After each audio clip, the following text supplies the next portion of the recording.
अस्सलाम वालेकुम। Welcome to my channel एन इल्म पर। उम्मीद है आप लोग खैरियत से होंगे।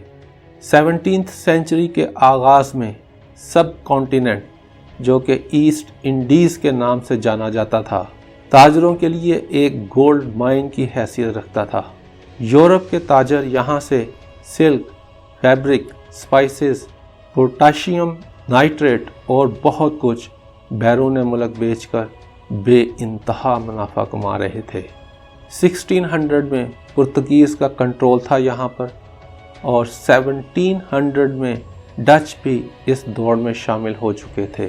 1588 में फ्रांस और स्पेन के बहरी बेड़े हिस्पानवी आर्माडा या इनविंसिबल आर्माडा को ब्रिटिश के हाथों शिकस्त होती है और यहाँ से ब्रिटिश को तजारत के लिए रास्ता मिलता है। इस शिकस्त के बाद मलका एलिज़ाबेथ अव्वल बरतानवी ताजरों को हिंद में तजारत के गरज से चार्टर जारी करती है। यूँ ईस्ट इंडिया कंपनी वजूद में आती है और फिर ये कंपनी 1600 से 1874 के दरमियान दुनिया की पावरफुल कंपनी बनती है, जिसकी अपनी आर्मी थी, अपनी टेरिटरी और चाय की तजारत पर मुकम्मल कंट्रोल। 1605 में जहांगीर तख्त नशीन होता है। 1608 में ईस्ट इंडिया कंपनी का बहरी जहाज हेक्टर, जिसका कप्तान विलियम हॉकिंस है, हिंद की बंदरगाह सूरत, आज का इंडियन गुजरात में लंगर अंदाज होता है। उस वक़्त किसी को अंदाज़ा भी न था कि ये कंपनी इस मुल्क के चौथाई हिस्से पर बराह रास्त राज करेगी और लूट खसूट का हर वो तरीका आजमाएगी कि इंसानियत भी शर्मा जाए। उस वक़्त सब कॉन्टिनेंट दुनिया का अमीर तरीन मुल्क था और दौलत में उसके हम पल्ला सिर्फ चीन का मिंग ख़ानदान ही था।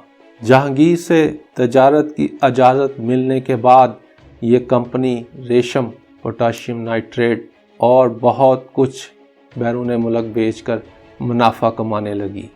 वक़्त गुज़रने के साथ साथ इसकी तजारत भी बढ़ती चली गई और फिर ये अपने ट्रेड राइवल पुर्तगीज़, फ्रेंच और डच को इन इलाकों से निकालने के लिए हर मुमकिन कोशिश करने लगी ताकि तमाम तजारत पर ये कंट्रोल हासिल कर सके। पहला कदम पुर्तगीज़ को काबू करने का था। 1660 में पुर्तगाल के बादशाह की सिस्टर कैथरीन की शादी बरतानिया के उस वक़्त के किंग चार्ल्स II से करवाई जाती है।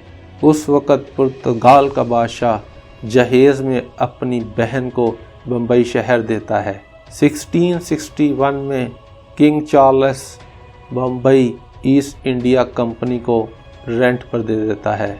1670 में किंग चार्ल्स II इस कंपनी को बैरून मुल्क जंग करके अपनी कॉलोनीज बनाने की इजाज़त देता है।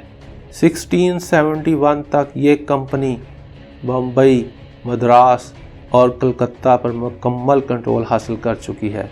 अब इसकी नज़रें बंगाल पर लगी हुई हैं।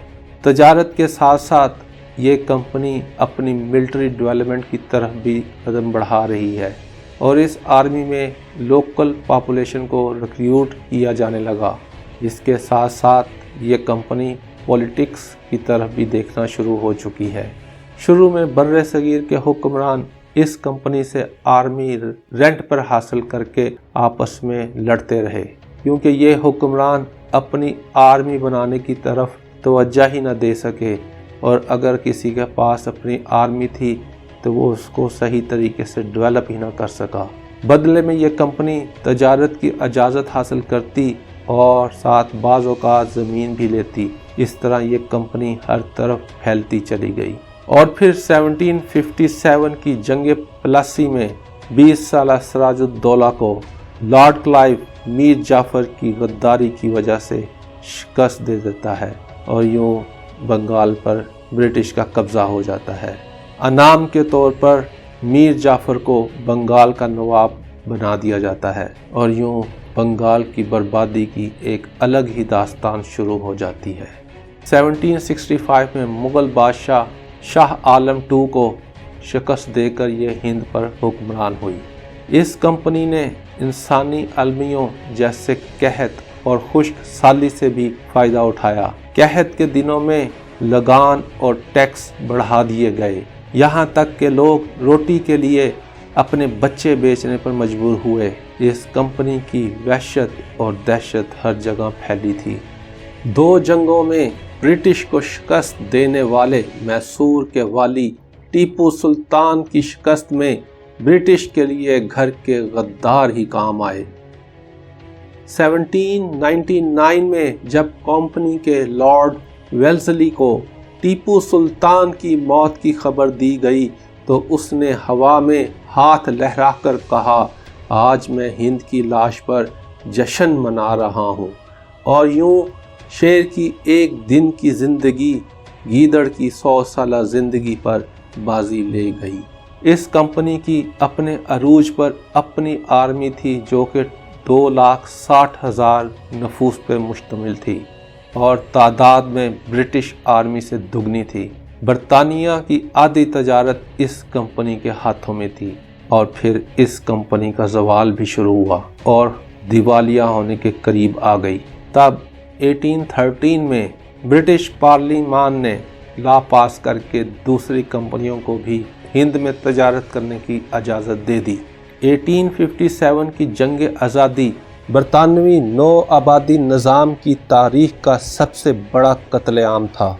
19 ईयर ओल्ड एडवर्ड वाइबर्ट जो कि ईस्ट इंडिया कंपनी में ऑफिसर था, बकौल उसके ये हकीकतन एक कत्लेआम था।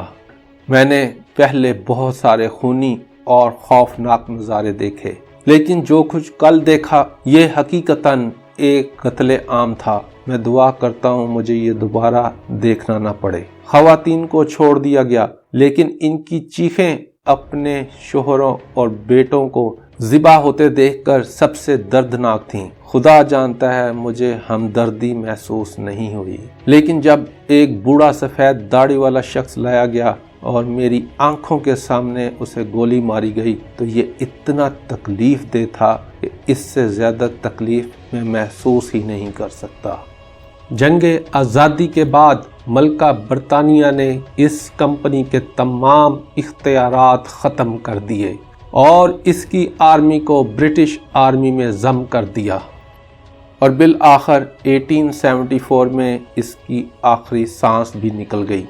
इंसानी तारीख में एक कंपनी ने वो काम कर दिखाया और नामुमकिन को मुमकिन बनाकर वो मिसाल कायम कर गई जो शायद आने वाले वक़्त में दोबारा मुमकिन ना हो सके। मेरे दोस्तों, अगर आप हिस्टोरिकल, दिलचस्प और अमेजिंग फैक्ट्स पर मबनी वीडियोस देखना चाहते हैं तो इस चैनल को सब्सक्राइब करें, शेयर करें और लाइक करें। तो मिलते हैं किसी नई वीडियो में नए टॉपिक के साथ।